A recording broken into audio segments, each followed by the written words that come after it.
Hi, everybody. Welcome back to the Pass the Salt podcast.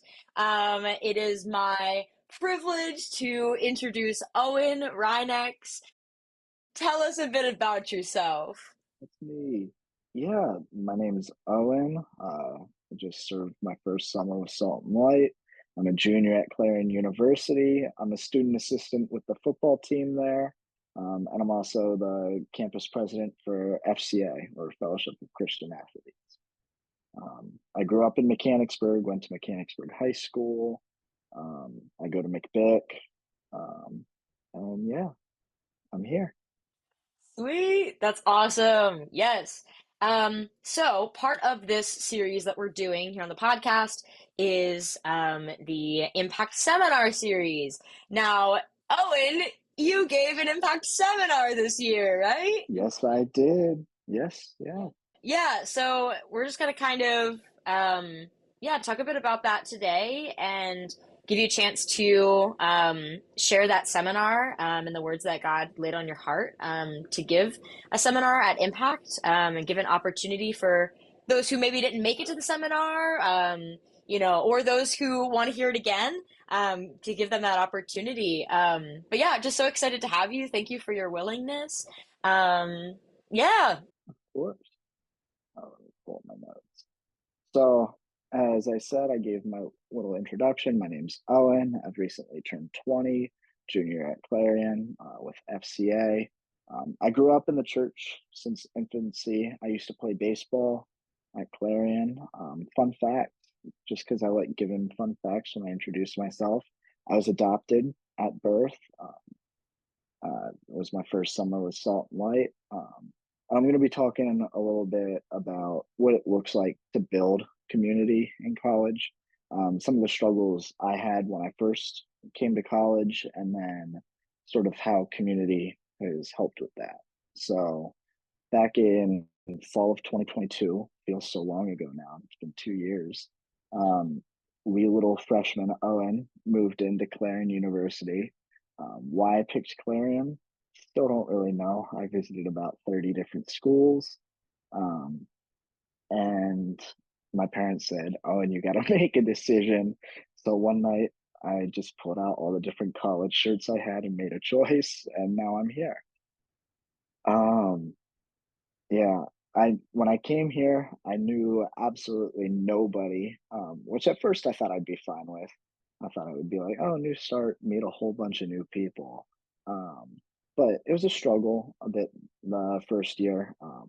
Missed being away from home, struggled with different anxiety stuff. My grandmother passed away during my freshman year, in the spring. So just being away from home was a big struggle, and it definitely affected just my life here in college in general. I struggled with schoolwork, wanting to struggle with motivation to go to class because it would turn into I don't feel like going to class today. And sometimes I'd go, sometimes I wouldn't. On a good night, I'd get about 4 or 5 hours of sleep because I'm a professional procrastinator. Depressed I don't have a salary to procrastinate yet. But I'd finish my schoolwork around like 2, 3 in the morning and then get up at 7 for class. For those who don't know, that's not healthy. My faith wavered a bit during my first semester of school. It's not that I didn't believe; it's more that I was a freshman on an academic or on an athletic team at a secular university that sort of just wanted to feel accepted by teammates because, as I said earlier, I knew nobody else there. I lived in what's called a quad my freshman year. However, two of my roommates had dropped out before welcome weekend ended. So it was just me and another guy, but we were in our own bedroom, own bathroom. I barely saw the guy. We didn't really get along either, just differences of opinion over different things, but that's another story. Um, so yeah, it ended up just being us the whole year. And while having my own space was nice, it sort of felt more alone than anything. I didn't know anybody, didn't connect with my roommate well, so all I had first couple of weeks and months were my teammates. Um, all I wanted to do was fit in, but I also had held on to those prior faith convictions that I learned growing up in the church. So I could sort of feel myself being pulled in two opposite directions. Like one direction, wanting to go out and party and everything with my teammates, because those were the people I considered my friends at the time. But the other was obviously not wanting to go and do that because it wasn't the right thing to do. Like I grew up knowing not to do that. And there were times where I'd think like in my head, I'd think, oh, it'll be okay if you just do this one thing. But it would just pile and pile and start to feel a lot of guilt that I wasn't owning up to my faith. I sort of felt lost. Definitely not how I expected my freshman year of college to start. I sort of expected to arrive on campus, get plugged into different clubs and student organizations, including some Christian clubs as well. And I wanted to be that kid on campus that, they'd look like, they'd be like, oh, that's Owen. He's a Christian. He's a leader in these clubs, whatever. Sort of like someone people would look up to as a model of what Christianity looks like. I didn't expect to struggle with wanting to party, wanting to just fit in, different lacks of desire to what either get schoolwork done or even just read my Bible. There were so many times where I had free time, but I just didn't want to do anything. I didn't want to get up. I didn't want to read my Bible. I didn't want to do schoolwork. I didn't want to interact with people. I just wanted to lay there. And at first, it felt like I wouldn't really be able to find a Christian community that felt like I would be able to fit in. At first, I thought, oh, these people are so different than me. They think different. They judge me, whatever. However, one week I had just gotten a DM on Instagram from one of the leaders of a Christian club saying, hey, we've seen you've been liking our posts, whatever. We want to invite you to one of our weekly meetings. And I gave the response like, oh, I've got a lot of schoolwork. I'll see if I can make it. I got that message earlier in the day. And the rest of the day, I was sort of like, should I go? Shouldn't I go? Well, long story short, I decided to go. And as soon as I showed up, it sort of felt like a home. It felt like a community of believers that truly cared about each other.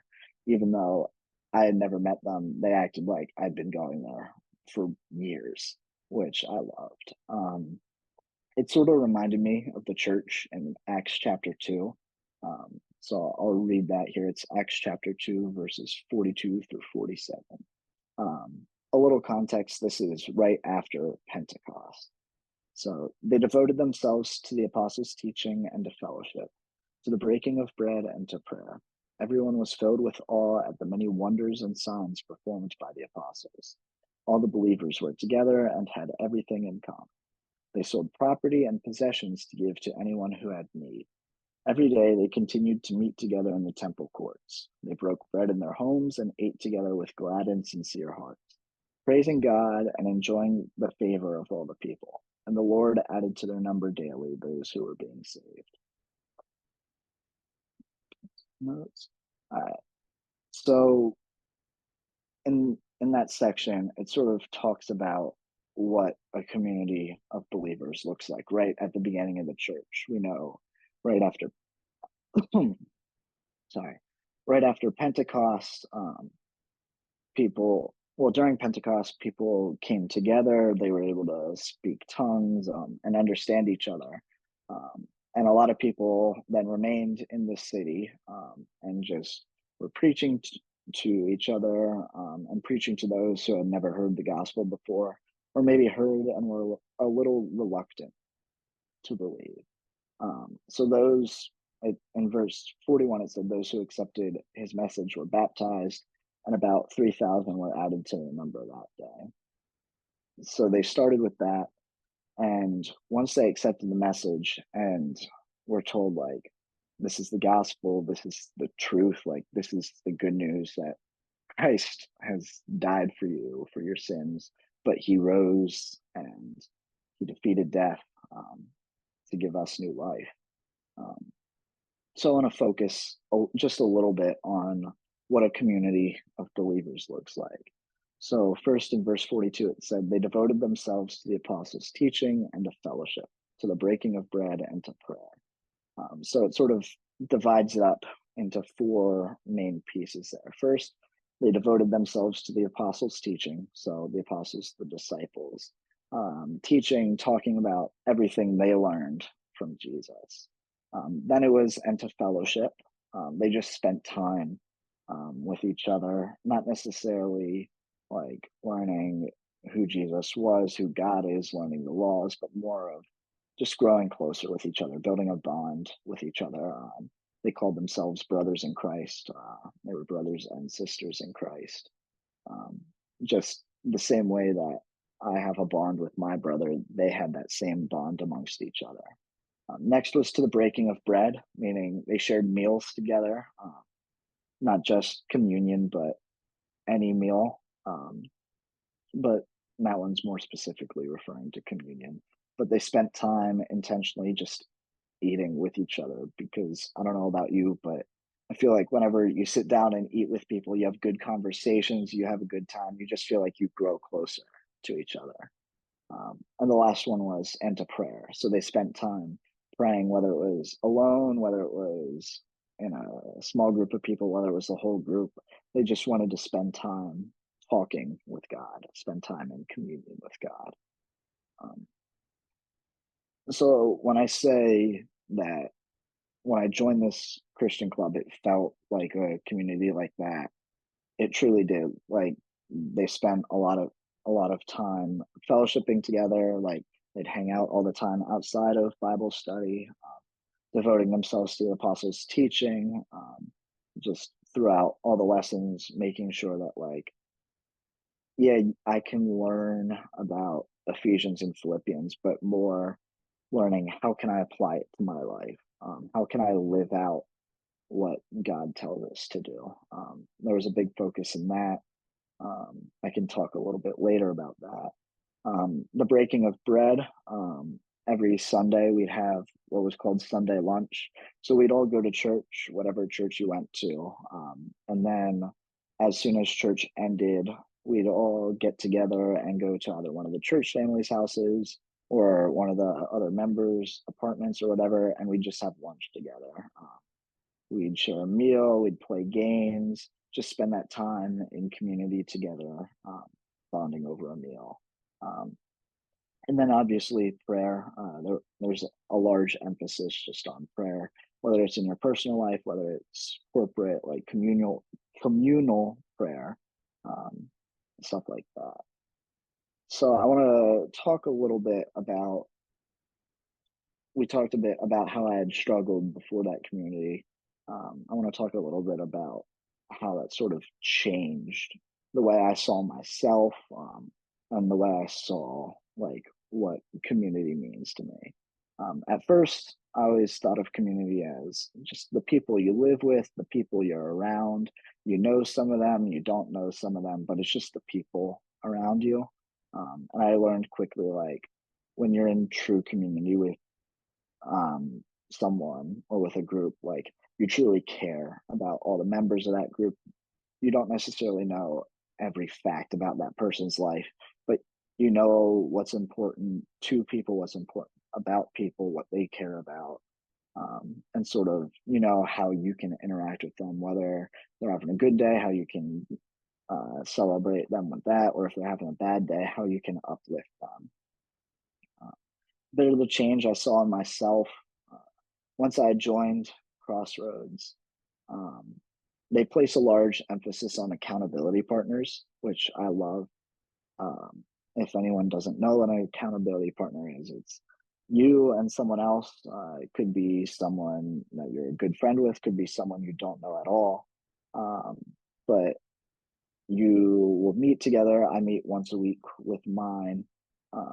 And you sort of talk about your highs, your lows that week, what you're struggling with, and they're there to make sure that whatever you're struggling with, that you have a sort of have a plan to get through it. Like I talked about how I struggled with wanting to go out to party. So more it was, all right, how do I fill that time with other stuff that gives life instead of takes life? So I joined the men's Bible study that had met on Friday nights. Instead of going out, I'd go to the men's Bible study. And if there was ever a time where I wasn't able to make it to the men's Bible study, not necessarily that I'd gone out, but more if I was sick or whatever, it didn't matter. They still texted like, "Hey, are you okay? Just checking in. Like, we missed you at the meeting tonight." It wasn't more like you weren't here. I'm mad at you. It was more like you're not here. We care about you. Just making sure everything's good.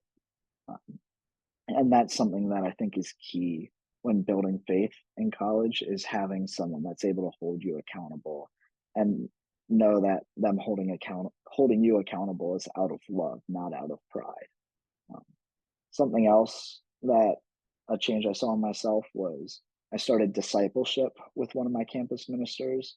So me and my one campus minister, Nate, we meet every Friday at the one local coffee shop for about an hour, hour and a half, because we like to yap sometimes. But um, the first half, we'd sort of talk about life, what's going on, just getting to know each other, just time and fellowship. And then the second half, we'd spend time going through some sort of faith lesson. So when I started, we just went through the basic gospel, through the Gospel of John, just reading through. Um, like just learning whatever I can from the gospel. Then we went on to different prophecy, like looking at prophecy in the Bible, taking all the prophecy that Jesus talked about in John and the other gospels and seeing like, where'd this come from in the Old Testament? How does this apply to now? Why was this so important? Um, and then we got a little bit into apologetics, like why we know the Bible is true, like evidence building the case for the Bible, stuff like that. I don't know why, but I do love that stuff. It's always cool. But yeah, we do that every week, and that sort of helped to build up because growing up in church, I always knew like the facts of the Bible. Like if you name me a Bible character, I would have known like where they come from in the Bible, like sort of the story about it, but I didn't necessarily know why each character was important. I just knew it as a collection of stories and that I'm supposed to believe in God, and like about Jesus and everything. But doing this sort of made it more personal to me, knowing like where does Jesus fit into my life? Why is it so important to accept Jesus into my life? And once I started doing that, the spring of my freshman year, sort of seeing the like transition of I started wanting to go to class. I started getting this motivation to do things because I was spending more time in the Word, spending more time with God, doing things that were giving me life.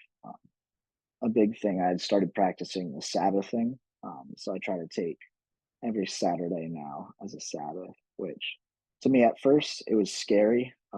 Like how as a college student am I going to take 24 hours out of my day when I already feel like I don't have enough time as is? But there's a great book I recommend. There's actually two, both by John Mark Comer. One's The Ruthless Elimination of Hurry. The other is Garden City. They both talk about like what Sabbath is, the importance of it, how it's not a law that we were made to abide, but or it was not.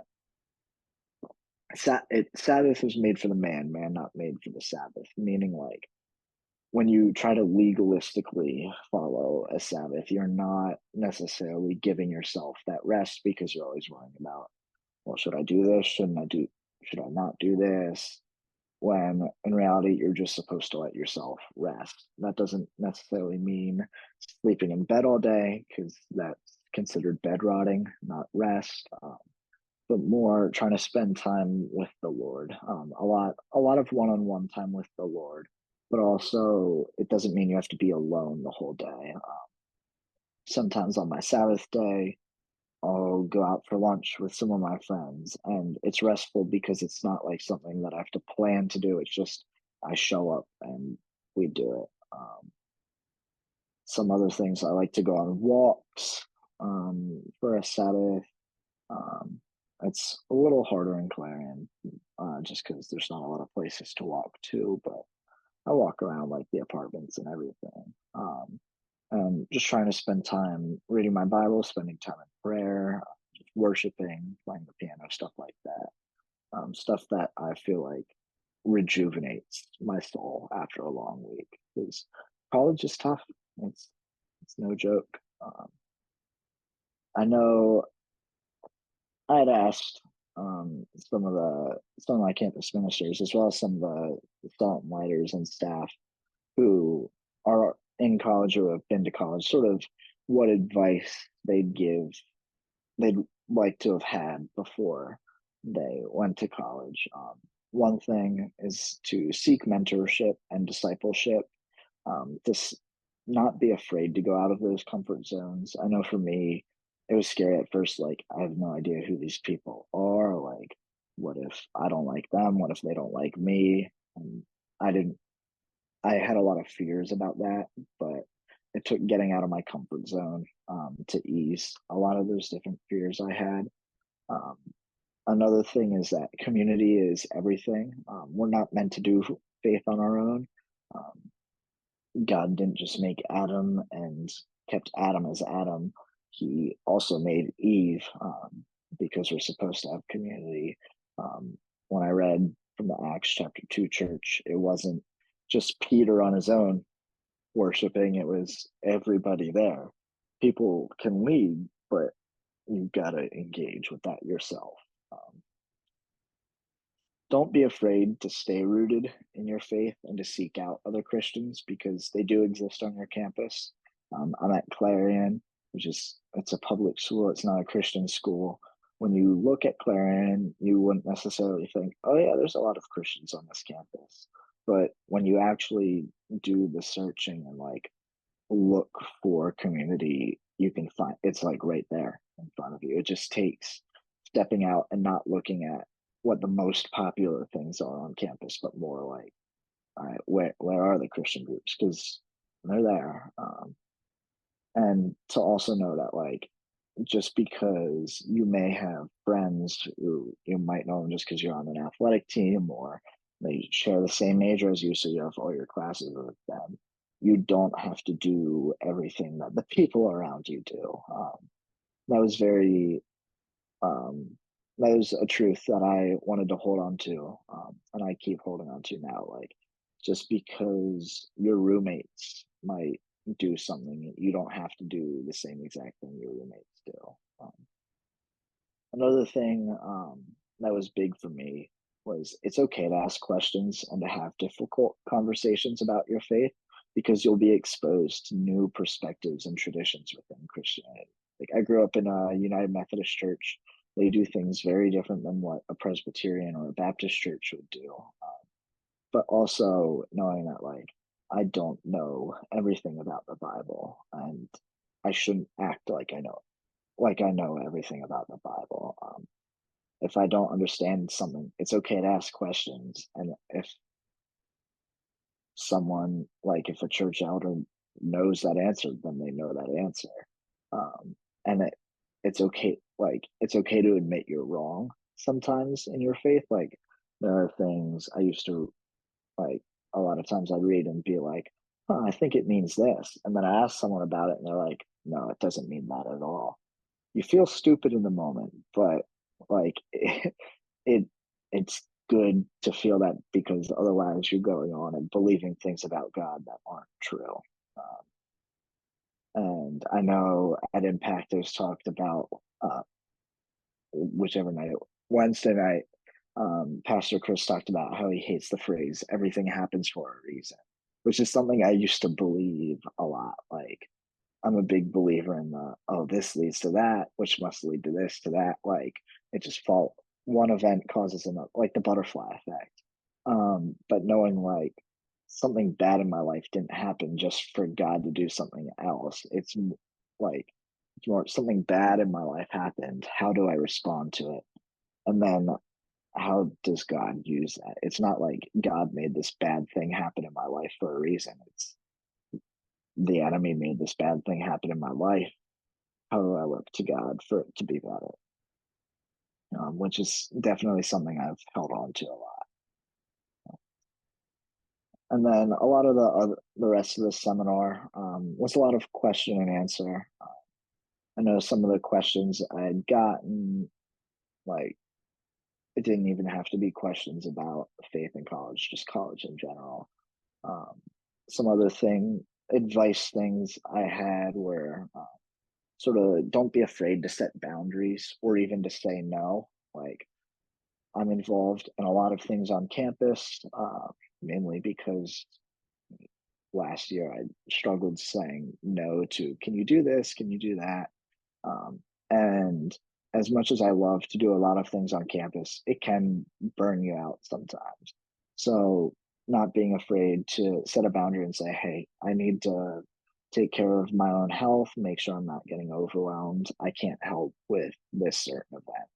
And it's been great that the campus ministers I work with are very understanding of that. And they even encourage, like, if you're not feeling 100%, you don't need to help with this event. Like, there are other people that can help it. You don't have to run this on your own, which has been great. Um, and setting boundaries isn't necessarily just that, even with your roommates.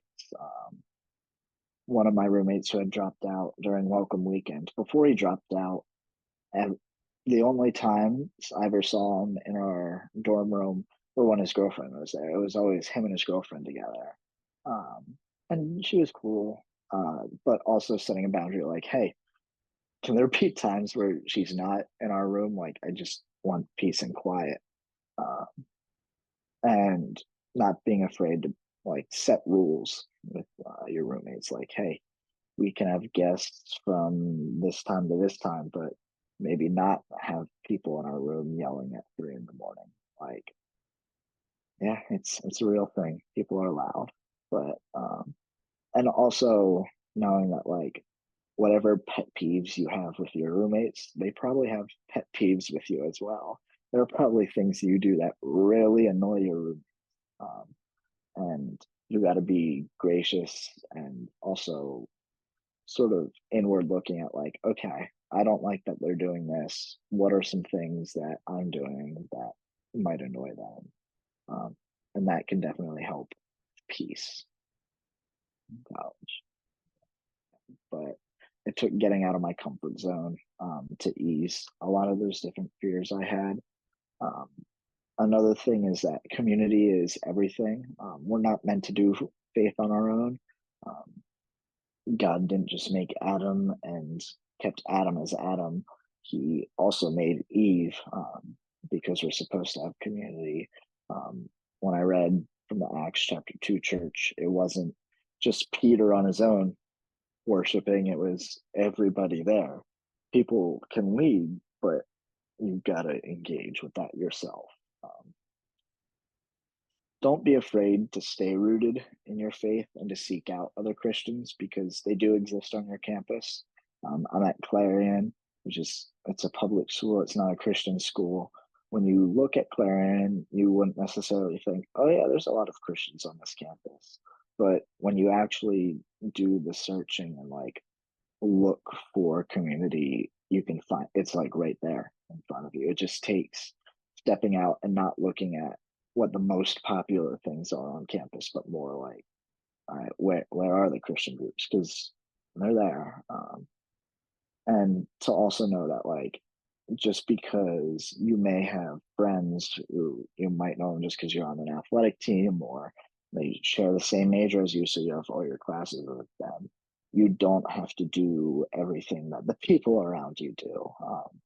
That was very um, that was a truth that I wanted to hold on to, and I keep holding on to now. Like, just because your roommates might do something, you don't have to do the same exact thing your roommates do. Um, Another thing that was big for me was it's okay to ask questions and to have difficult conversations about your faith because you'll be exposed to new perspectives and traditions within Christianity. Like, I grew up in a United Methodist church. They do things very different than what a Presbyterian or a Baptist church would do. But also knowing that, like, I don't know everything about the Bible and I shouldn't act like I know everything about the Bible. If I don't understand something, it's okay to ask questions. And if someone, like if a church elder knows that answer, then they know that answer. And it's okay, like it's okay to admit you're wrong sometimes in your faith. Like there are things I used to, like, a lot of times I'd read and be like, huh, I think it means this. And then I ask someone about it and they're like, no, it doesn't mean that at all. You feel stupid in the moment, but like it it's good to feel that, because otherwise you're going on and believing things about God that aren't true. Um, and I know at Impact it was talked about, whichever night, Wednesday night, Pastor Chris talked about how he hates the phrase "everything happens for a reason," which is something I used to believe a lot. Like I'm a big believer in the, oh, this leads to that, which must lead to this to that. Like it just fall, one event causes another, like the butterfly effect. But knowing like something bad in my life didn't happen just for God to do something else. Like it's more something bad in my life happened. How do I respond to it? And then how does God use that? It's not like God made this bad thing happen in my life for a reason. It's the enemy made this bad thing happen in my life. How do I look to God for it to be better? Which is definitely something I've held on to a lot. And then a lot of the rest of the seminar was a lot of question and answer. I know some of the questions I had gotten, like it didn't even have to be questions about faith in college, just college in general. Um, some other advice things I had were, sort of don't be afraid to set boundaries or even to say no. Like I'm involved in a lot of things on campus, mainly because last year I struggled saying no to, can you do this? Can you do that? And as much as I love to do a lot of things on campus, it can burn you out sometimes. So, not being afraid to set a boundary and say, hey, I need to take care of my own health, make sure I'm not getting overwhelmed. I can't help with this certain event. And it's been great that the campus ministers I work with are very understanding of that. And they even encourage, like, if you're not feeling 100%, you don't need to help with this event. Like, there are other people that can help it. You don't have to run this on your own, which has been great. Um, and setting boundaries isn't necessarily just that. Even with your roommates, one of my roommates who had dropped out during welcome weekend, before he dropped out, and the only times I ever saw him in our dorm room were when his girlfriend was there. It was always him and his girlfriend together. Um, and she was cool, but also setting a boundary like, hey, can there be times where she's not in our room? Like, I just want peace and quiet. Uh, and not being afraid to like set rules with your roommates. Like, hey, we can have guests from this time to this time, but maybe not have people in our room yelling at 3 in the morning. Like, yeah, it's a real thing. People are loud, but and also knowing that like whatever pet peeves you have with your roommates, they probably have pet peeves with you as well. There are probably things you do that really annoy your roommate, um, and you got to be gracious and also sort of inward looking at like, okay, I don't like that they're doing this. What are some things that I'm doing that might annoy them? And that can definitely help peace in college. Yeah, that's awesome. I know a couple of things I was thinking about when you started talking about like taking on commitments and stuff like that. I think it's really important to understand also that like when you're going to college, like sure, you said there are like certain things that maybe weren't the best for you to get involved in, like whether that was like partying or whatever. I know a lot of people when they go into college, like if they've never really had experience with having to say no to stuff like that, it can be really like Yeah, overwhelming of like, oh my gosh, like I don't know what to do. Or even like if you, yeah, I think it's really tough then to kind of go into that and recognize, yeah, like I need to set up boundaries in that way. but I think it's also, like you mentioned, like good things that you were involved in too, Yeah, that you also had to set boundaries and say, hey, like I have enough on my plate right now. Like, not that, you're shutting down opportunities, but you're making sure that you're doing what you need to do for you. You mentioned how important Sabbath has become as well. yeah, And the importance of rest, especially in a college career. It can be a lot, yes, with, yes, yeah, absolutely, with social life and academic life, and also just maintaining, a good relationship with Jesus. And I think, that's really cool that you mentioned that too. That it's not just like maybe some negative things that you're having to set up boundaries about, but also like good things too. yeah, That can also be like exhausting, or end up causing burnout. So yeah, I think that's really good. Yeah. yeah. And I don't think I talked about this a bit, but when I started Sabbathing, I didn't start off by taking 24 hours of my day out right away, just because I knew that's a little unrealistic right now. I can maybe take a little bit out. So, advice I have, because it's what I had started doing. I first started on my Saturdays just taking 2 hours out of my day. So, all right, I'm gonna take these 2 hours, put my phone away, get my Bible out, just spend time with the Lord, spend time in prayer, spend time in worship.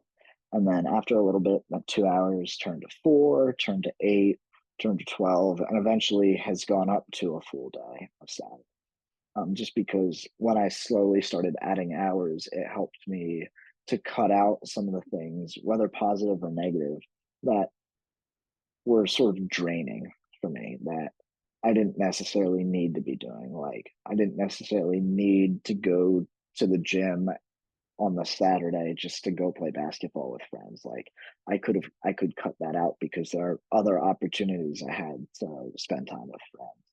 And I think what's important is sort of setting priorities for what you have, whether like for me, it like classes, Bible study, football, stuff like that is my top priority. So knowing like, all right, I've done all I need to do for these. What what can I what else can I do? Like, what's best to describe it? Sort of knowing like I need to get these things done. The rest are just adding hurry to my life. Like, I don't need to worry about playing PlayStation. I don't need to worry about watching this movie. Like, I need to make sure that my other needs are met first. Yeah. Yeah, that's also so good, especially, college, you have the opportunity to really, like there's a statistic where it's like between the ages of 18 and 24 is like the ages that most people walk away from their relationship with God. Yeah. And I think it's no coincidence that that happens to be the ages of like college students, right? Because Yep. a lot of people like then have a lot of freedom when they go into college. And I think that's a really beautiful thing. But I think if we're not ready, if we're not prepared for getting kind of thrown into that crazy world of what does it look like to prioritize my relationship with God when no one's making me, like Yep. when does that become like, a conscious choice that you're making? What were some things that you noticed yourself doing, like as opposed like this year as opposed to last year, or anything like that, or when you first started at Clarion, or just college in general? What were some of the day-to-day things that you've noticed, and how that's changed? I know you mentioned about certain things that were adding hurry. Was there anything like certain routines that you started, like certain ways you start your mornings, end your day? Like, what does that look like, being more intentional and mindful of that? Yeah. I think for me, for anyone that knows me personally, I'm one of the most unorganized people in the world. And I think that disorganization, I survived with it while I live at home. But when I'm out, out here living on my own, um, I sort of need that organization to know, like, okay, I've got this at this time, I've got this at this time. Because when I had started my freshman year, it was just a whole list of, I need to get all this done when, when am I going to do it? and I wasn't very proactive in like, okay, I'm gonna spend this time doing my schoolwork. I'm gonna spend this time just reading my Bible. I'm gonna spend this time hanging out with friends. I was more just going from this to this to this, like whatever I felt like doing. And I didn't really structure myself. And I don't know how true this is for other people, but when you live based off of what you just feel like doing, schoolwork isn't high up on that priority. Reading a Bible might not be high up on that priority because those aren't necessarily things that give us instant gratification. So trying to make myself more disciplined, which I worked with my accountability partner as well. Just setting schedules for myself, setting goals like, all right, when I spend this time doing schoolwork, my goal for the end of it is what? Like, how much of it do I want to get done?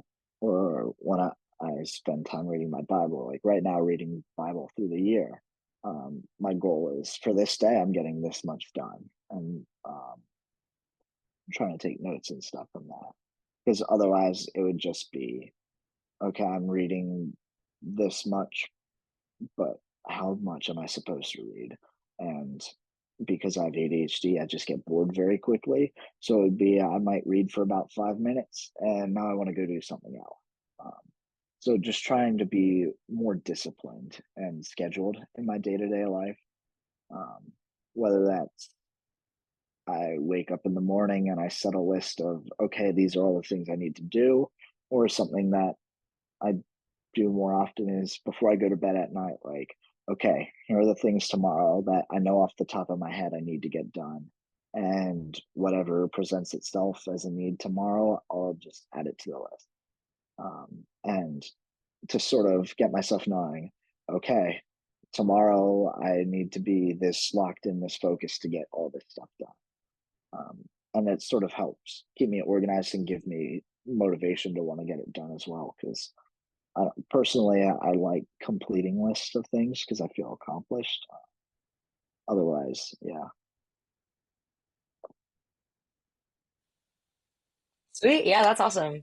Um, yeah, you mentioned about like the Q&A you had as well during the seminar. Like, was there any like questions that kind of struck you or that you maybe weren't expecting, or were they all pretty like normal like questions people have about college and stuff?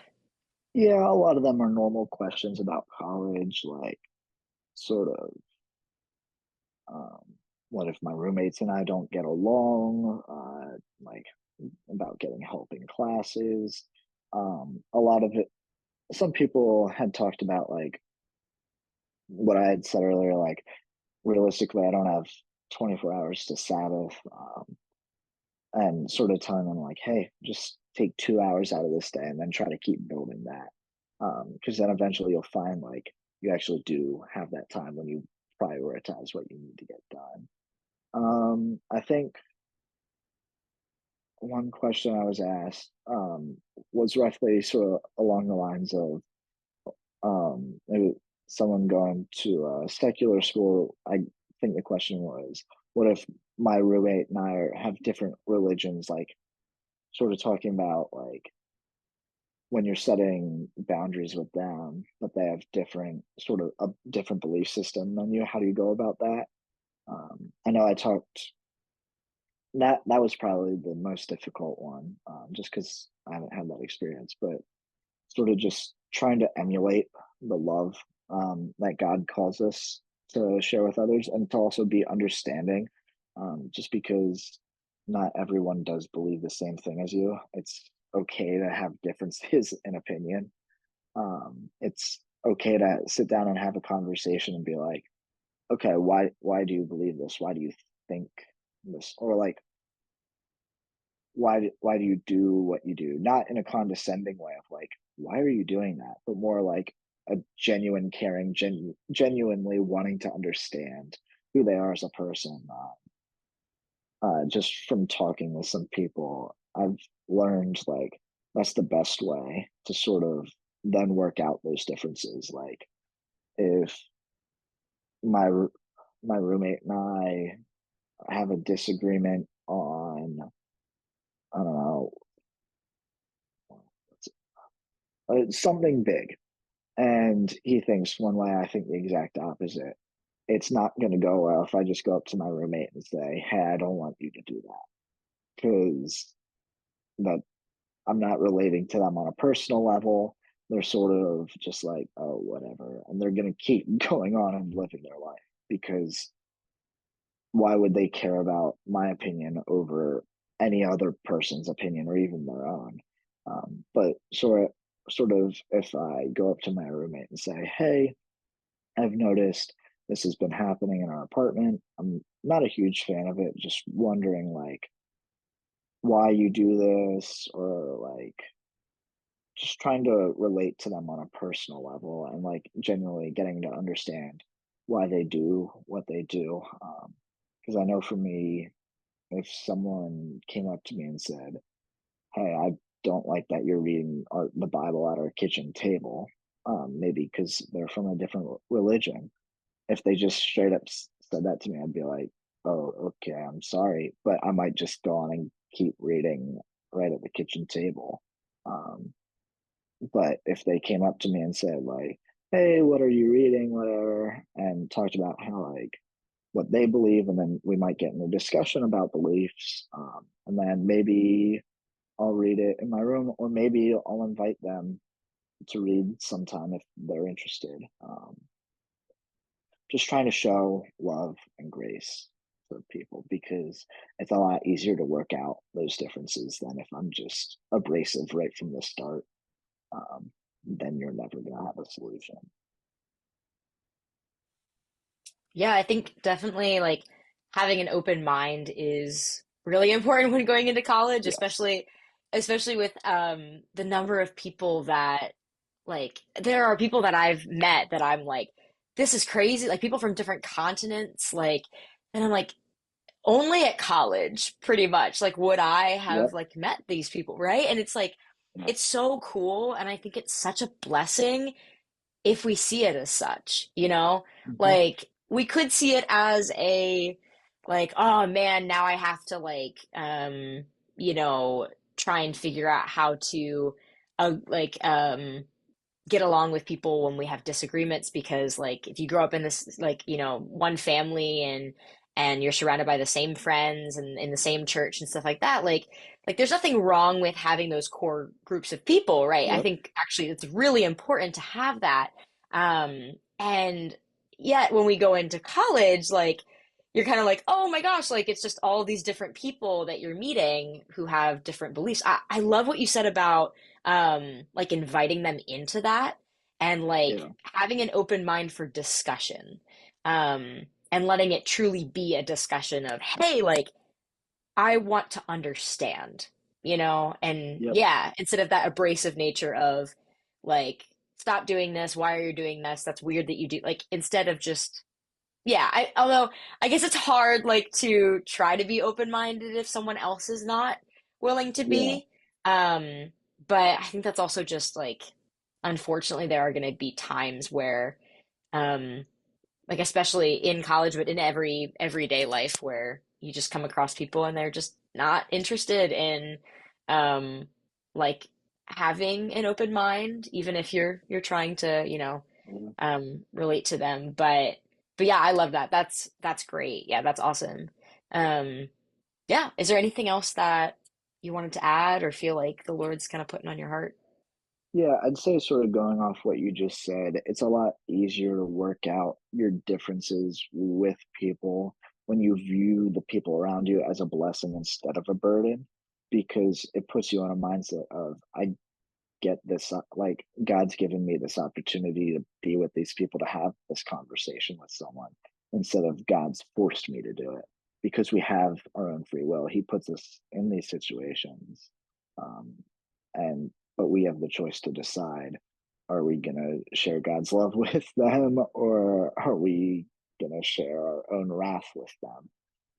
And a lot of times it's very tempting just to share our own wrath because it's easier.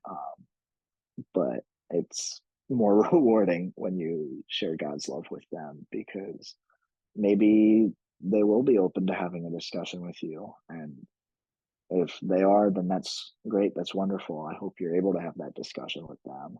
But if they're not open to have that discussion with you, you don't have that guilt on your heart of, oh, maybe I was too mean, maybe I was too abrasive, knowing that some people just don't want to have that conversation with you. And it's okay. You don't have to force them into that. Definitely, yeah. I think the Lord opens up doors, and if we're willing to walk through them, He'll meet us wherever.